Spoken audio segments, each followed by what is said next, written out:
Hello बच्चों, रसखान के सवैये चले हुए हैं। तीसरा सवैया देखिए। मोर पखा सिर ऊपर राखी हूँ, गुंज की माल गरे पहराऊंगी, ओढ़ी पीतम्बर ले लकुटी, बन गोधन ग्वारिंद संग फिराऊंगी। इसमें एक गोपी दूसरी गोपी से कहती है कि मैं श्री कृष्ण के लिए कोई भी रूप धारण करने को तैयार हूँ। कहती है मैं श्री कृष्ण जैसा ही रूप धारण कर लूँगी, मोर पंख को सिर पर धारण कर लूँगी। मोर पखा सिर ऊपर राखियों माने मोर पंख को, यानी मोर का जो चंदा होता है मोर पंख, उसको सिर पर रख लूँगी जैसे श्री कृष्ण रखते हैं। और गुंज की माला जो है, कमल की कलियों की जो माला है या जो वनमाला है, उसको गले में पहन लूँगी। पीले रंग का वस्त्र ओढ़कर, ले लकुटी लाठी लेकर, वन जंगल में गोधन गायों के चराने के लिए जो है ग्वारिन संग फिरूंगी, ग्वालों के साथ साथ मैं भी फिरूंगी। यानी श्री कृष्ण का रूप धारण करके मैं भी वन में गाय चराने के लिए जाने को तैयार हूँ। भाव तो वो ही मेरो रस खानी, सो तेरे कहे सब स्वांग करूँगी। मुझे तो रसखान कहते हैं कि मुझे तो मेरे वही श्री कृष्ण अच्छे लगते हैं। भाव तो माने अच्छे लगते हैं। और गोपिका कहती है कि तेरे कहने से मैं सारा स्वांग यानी ड्रामा करने को तैयार हूँ, नाटक करने को तैयार हूँ, श्री कृष्ण के समान नाटक करने को तैयार हूँ।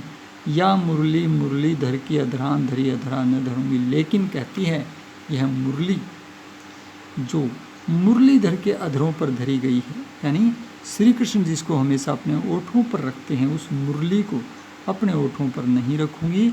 इसके पीछे सोतिया डाह है, यानी श्री कृष्ण मुरली से प्रेम करते हैं, गोपिका श्री कृष्ण से प्रेम करती है।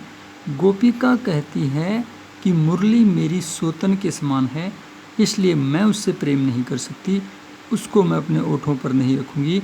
उस मुरली को छोड़कर बाकी श्री कृष्ण के अनुसार हर वेश धारण कर लूँगी, लेकिन केवल उस मुरली को अपने ओठों पर नहीं रखूँगी। इसके अंदर बहुत ही अच्छे तरीके से रसखान ने सोतिया डाह को प्रस्तुत किया है और गोपिका का श्री कृष्ण के प्रति प्रेम प्रकट किया है।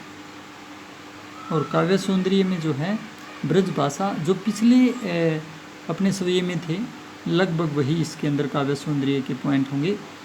इसके अतिरिक्त जो मुख्य बात है वो आप देख सकते हो कि इसमें रसखान जो शब्द है वहाँ यमक अलंकार बनता है, क्योंकि रसखान रस की खान को भी कहते हैं और रसखान कवि का नाम भी है। इसलिए रस कवि ने यहाँ पर अपना नाम यमक अलंकार के रूप में प्रस्तुत कर दिया है।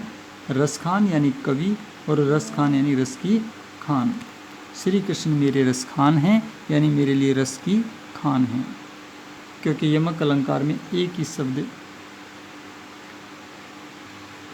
क्षमा करें, यमक नहीं श्लेष, एक ही शब्द में एक से अधिक अर्थ निकलते हैं, वहाँ पर श्लेष होता, तो इसके अंदर यमक नहीं श्लेष, तो श्लेष अलंकार है। इसके अंदर आप ध्यान रखना, एक साथ एक ही शब्द से एक से अधिक अर्थ निकलते हैं, एक साथ कई अर्थ चिपके रहते हैं, वहाँ श्लेष अलंकार होता है। तो अनुप्रास अलंकार आपको पता ही चल गया है।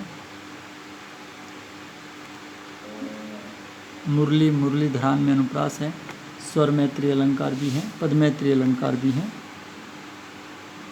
श्रृंगार रस आप कह सकते हो, यहाँ पर भक्ति रस लिखते हो तो भी गलत नहीं माना जाएगा।